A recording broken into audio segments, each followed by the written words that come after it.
the south of Scotland, a region often bypassed by those visiting Scotland who have their sights set on northern areas of the country. Home to beautiful rocky shorelines, sandy beaches, acres of forest, ancient castles and some of Europe's best stargazing, southern Scotland is a part of Scotland which frequently escapes the tourist spotlight. Join me as I explore a small corner of this often overlooked region and make my way to Scotland's southernmost point.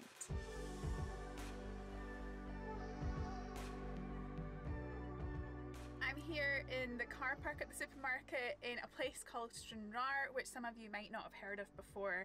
I don't think it's much of a tourist destination, but it is the town that I grew up in. I spent the first 8 years of my life in Stranraer before moving to another place in southern Scotland. But today I'm going to take you with me as we explore around this area and head to the most southerly point of Scotland. So the weather forecast for today was a lovely, beautiful, sunny day, and I drove down here and then it's been raining, and also the weather forecast is rain all afternoon, so yeah, might change back. Let's see. Okay, I might go and get some diesel before I head to a remote area. Oh my goodness, 164 for diesel. Well, a funny thing about the town of Stranraer, by locals it's nicknamed the Toon. I'm not really sure why, but I've always just heard it being called the Toon, so if anyone knows, please leave a comment below and share.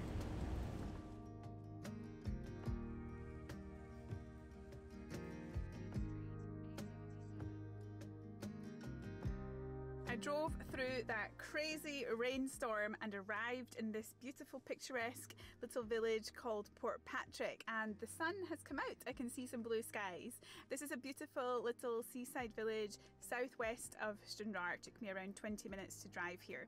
Back in the day this was a bustling port, and sailing boats and paddle steamers would come over from Ireland and arrive here into Portpatrick. There also apparently used to be a train station here, and people would come down from Glasgow on the train for the day or for the weekend to enjoy Portpatrick. In the village there's a few different pubs and restaurants. Specifically there's a place called Connor's which is really good for seafood, and back in the day the pub called the Crown used to be good for seafood, but I haven't been there for many years. Two of my best memories of coming to Portpatrick when I was younger were the arcade. So I think I drove past that on the way in, and it looks like it's closed.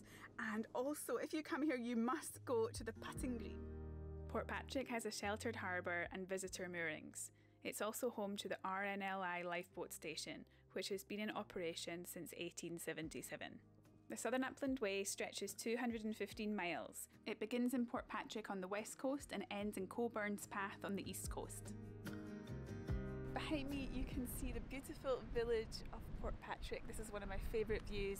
You can sit up here, there's lots of benches on this coastal path and you can look back over the village. If you remember my video in Wanlock Head, the highest village in Scotland, the Southern Upland Way passes through Wanlock Head, and the starting point for the Southern Upland Way is here in Portpatrick.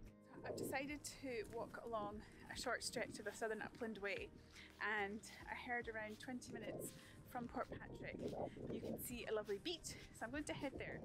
And I also heard that there's an interesting building on the route too, so I'm going to walk along and see what I can find.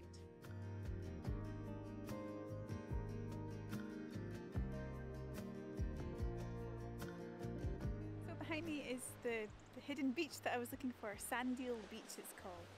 Wow, now the weather's cleared up, it's lovely here. I'll head down to the beach and then walk on a little bit further to try and find these buildings that I'm looking for.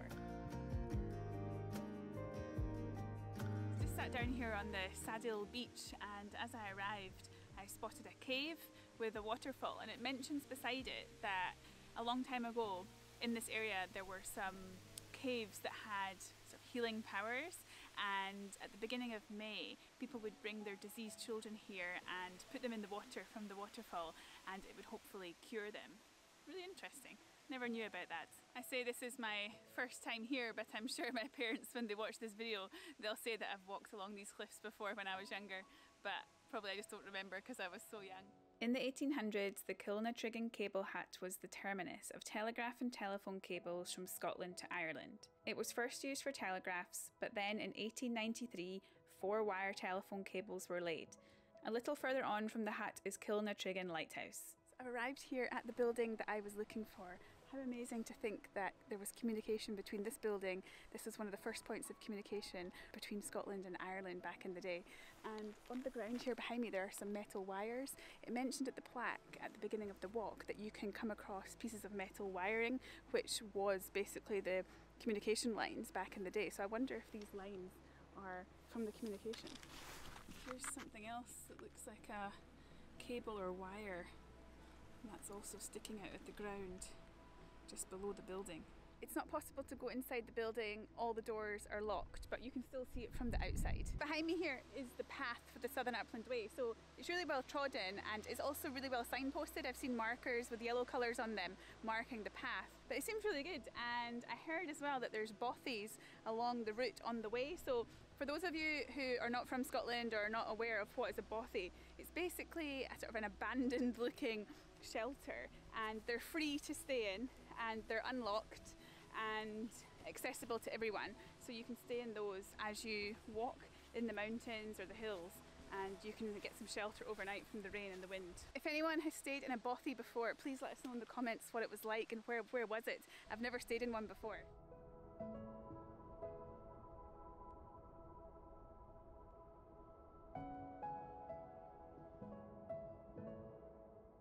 Next in Portpatrick, I'm climbing up the hill and the cliffs on the opposite side, and I'm heading to the best place in Portpatrick in my opinion, and I can't wait to show you what it is. If you were to just drive into Portpatrick and you hadn't done any research, I think you wouldn't even know that this place is here because there's not really any signs for it, and there's just this path. Can't remember how long the walk is. Oh my goodness, the castle has come into view. Just steep drops down. This castle is called Dunsky Castle, and I think it's the top thing to see in Portpatrick. So if you come here, definitely walk out to Dunsky Castle. It's taken around 20 minutes to walk up here. Here's the castle, and last time I was here was around 4 years ago, and you could go inside. So I really hope you can still go inside because it's really cool inside. But I did see online that someone wrote that you can't go inside. That'll be a real shame. Apparently some children were eaten by the ghost. I'm just joking. It's probably just too dangerous because it's so old. I've got great news for you. The floodgates are open. We're going in. We're going in.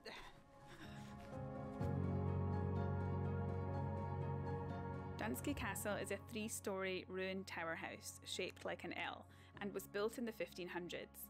The castle is naturally defended on 3 sides by cliffs and has a rock-cut ditch on the land side. The castle was owned by a few different people, but was then abandoned. Its coastal location, once a strategic advantage, contributed to its decline. The elements caused rapid deterioration, and it's said to have been in ruins since 1684. It's great you can still go inside. Let's go and explore.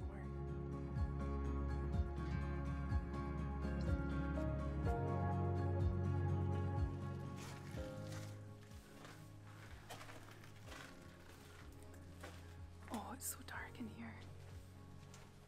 So dark. Last time I was here, there was a young boy and his dad, and they had one of those machines that you can speak with ghosts, and I could hear like the ghosts communicating with them.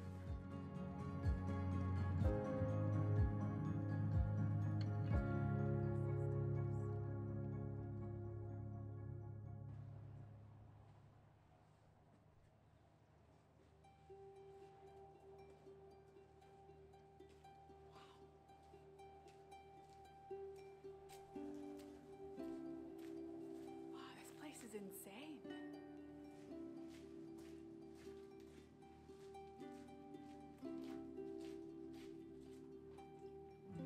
Wow. Crazy. Legends and ghost stories are associated with Dunsky Castle, including tales of a ghost nursemaid who dropped a baby from a window and a piper who disappeared into the caves below, with his pipes occasionally heard. The castle's dramatic coastal location has made it a popular spot for filmmakers, and it's been featured in several movies. It's one of my favourite castles in Scotland. So So I've got something I want to share with all of you.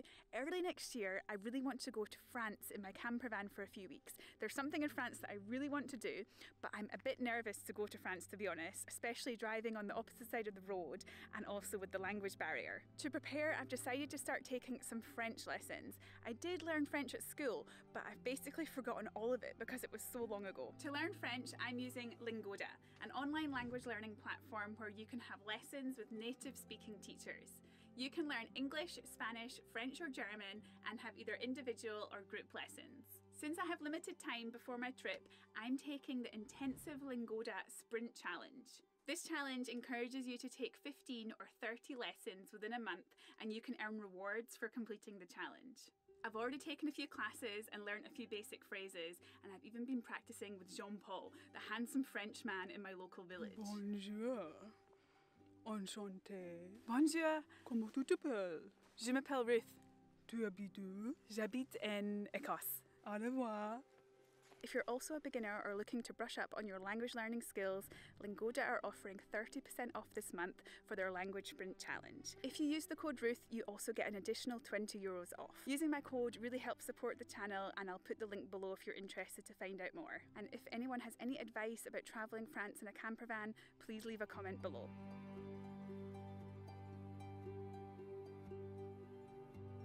Sandhead was once used for landing lime and coal, and today the main attraction is the beautiful sandy beach, which stretches for 3 miles at low tide. I've just arrived at Sandhead Beach. This is a really nice beach, especially when the tide is in, but today it's a bit cloudy and rainy and the tide is out. So yeah, doesn't look its best, I don't think, but on a sunny day it's really lovely here. Here at Kirkmadreen Church, I think it's called. I'm going to walk along to it now. So one thing I've realised as I've travelled Scotland is there's so many places that I don't know how to pronounce. So it's a learning experience trying to pronounce all these names. So hopefully the pronunciation is Kirkmadreen and that's correct. So I'm heading along there, and the reason I've stopped here is because there's 3 stones here which are from 500 AD and are said to be some of the oldest stones in Scotland. The other 5 are from later times, but basically these stones show how much the church grew during that time and the importance of the church at that time as well. The church is just peeking out through the trees there. This place has serious spooky vibes.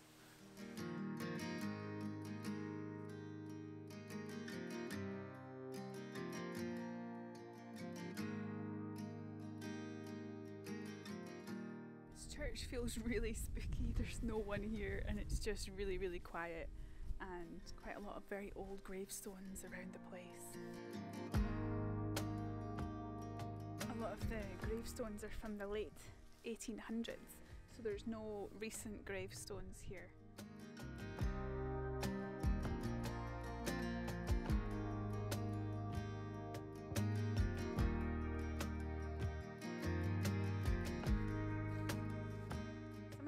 That are buried here would have been born in 1800 or the late 1700s, which is crazy.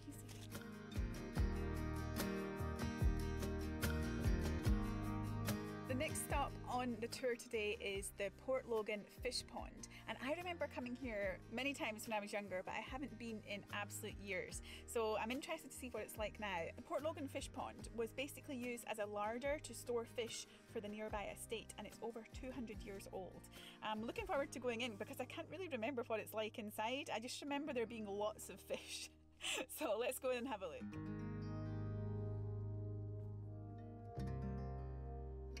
The Port Logan fish pond is the oldest and most unique natural marine aquarium in the UK. It's home to a wide range of sea fish and marine life, including rays, cod, pollock, turbot, mullet, starfish, hermit crabs, plus more. The fish pond is created from a natural feature of the rocky coastline and was originally used as a sea fish larder for the Laird of Logan. Interesting to see the fish pond, and now this is the bathing hut that I'm in, and there's a pool here for swimming, and so this is over 150 years old. Wow! So people used to swim here, but it looks like with the barrier here now, you can't actually go in to swim, you can just have a look at it. And there's a lovely view over to Port Logan in the distance. It was really really nice to see the Port Logan fish pond and also the bathing hut. The bathing hut's really cool, even though you can't go in swimming. I do recommend you to stop by here at the Port Logan fish pond and support the really enthusiastic owner. Unfortunately, a few weeks ago he was robbed and some people came in the night and stole a lot of the fish, which is just absolutely terrible. I can't believe someone would do something like that. Okay, let's head to the next spot. My next stop is the Logan Botanic Garden, a beautiful garden located near Port Logan. It's famous for its diverse collection of plants, especially those from the southern hemisphere. The garden benefits from a mild maritime climate due to the Gulf Stream, allowing for the cultivation of rare and unusual species. Visitors can explore features like the walled garden, woodland garden and rock garden. These gardens are amazing. Such a peaceful place. It was established in the late 1960s and is affiliated with the Royal Botanic Garden in Edinburgh. Those ferns are absolutely massive. I think ferns are actually my favourite plant. In the future, when I have my own house, I really want to have a bathroom full of ferns. Actually, they're not ferns, it's a tree. They just look like ferns from above.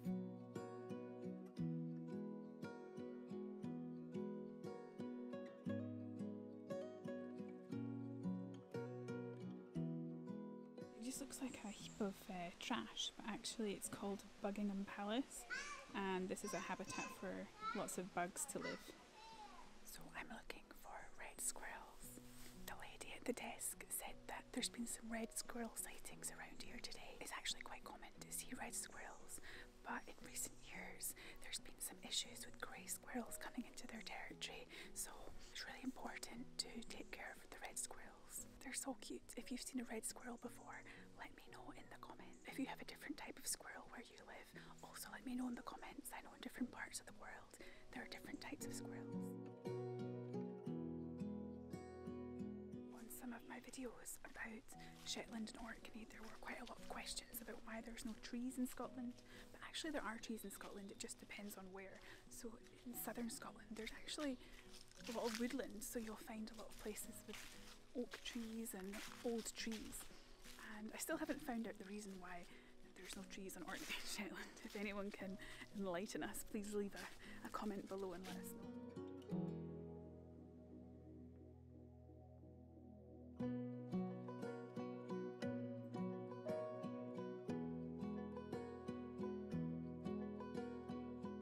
Just arrived into the walled garden and oh my goodness, I don't even feel like I'm in Scotland anymore. It feels so tropical. Wow.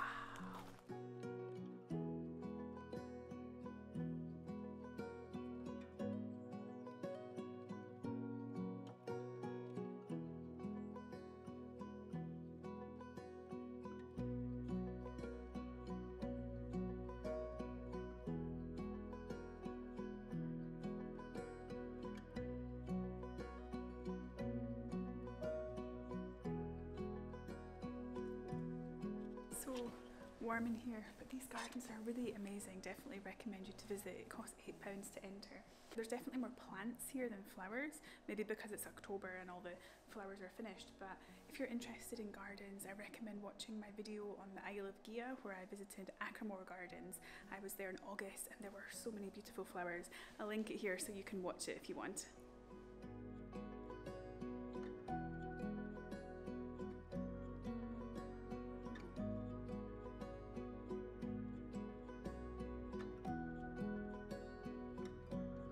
The Mull of Galloway at Scotland's southern tip is a nature haven. It features grassland, heath and stunning cliffs overlooking the sea. Many seabirds live on these cliffs, including about 4,000 gannets on the nearby Scar Rocks. A trail along the cliff's edge has local plants and wildflowers. The visitor centre is open from Easter to late October each year, and you can also book accommodation at the lighthouse.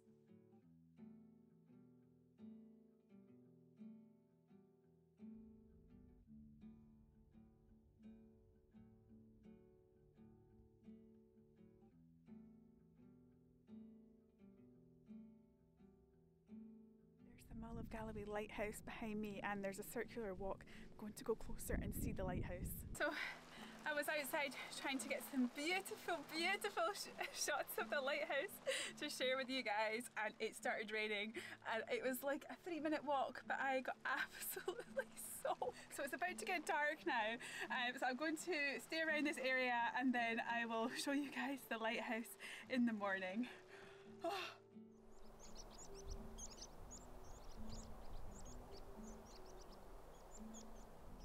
I just woke up to come and see the lighthouse in the morning, and at the moment the sun rises around 7:50 AM and I came out just as the sun was rising.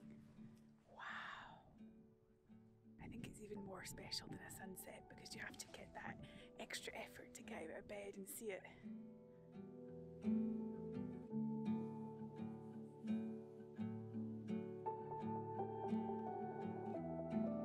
There's now a rainbow behind me, look. This place is magical. A rainbow and a sunrise in the same day. So just over there is the Isle of Man. It looks so clear. It looks really, really close. On the sign there it says we're 37 miles from Douglas, which is the biggest town on the Isle of Man. Over on the left side, I think that's the Lake District. And then over there is Northern Ireland. I was also reading on the sign that the gannets, which nest here in the cliffs, they go to Senegal when they finish nesting, 4,000 miles away. Wow.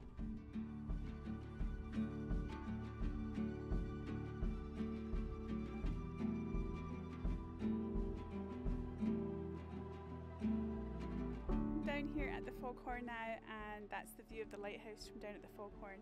Just on the plaque outside the lighthouse it said that Robert Stevenson designed this lighthouse. Now he designed a lot of the lighthouses in Scotland, and I didn't realise his grandson was the one who wrote Treasure Island, and apparently he was inspired by trips to a lot of these remote places. If you've read Treasure Island, let me know in the comments. I don't think I've read it actually, so another one to add to the list. Although the lighthouse does seem like the most southerly point, it's actually not the most southerly point of Scotland.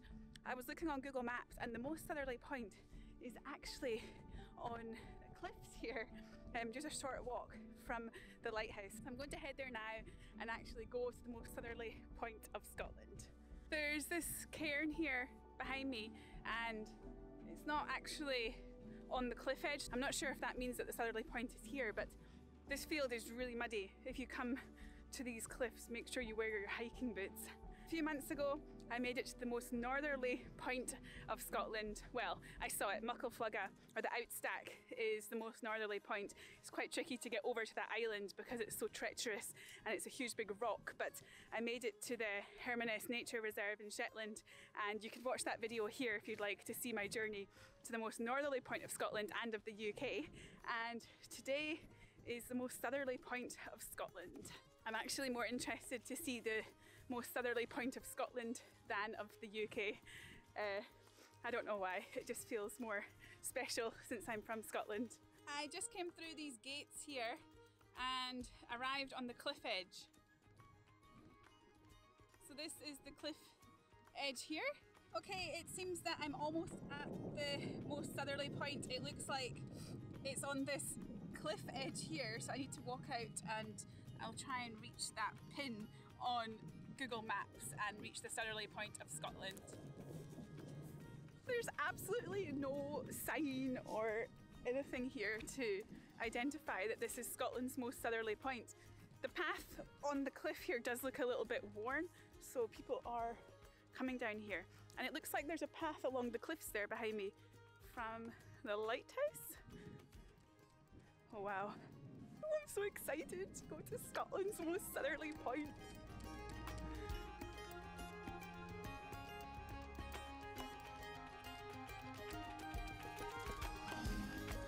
Okay, I made it to Scotland's most southerly point. Woohoo! Oh, it's amazing here.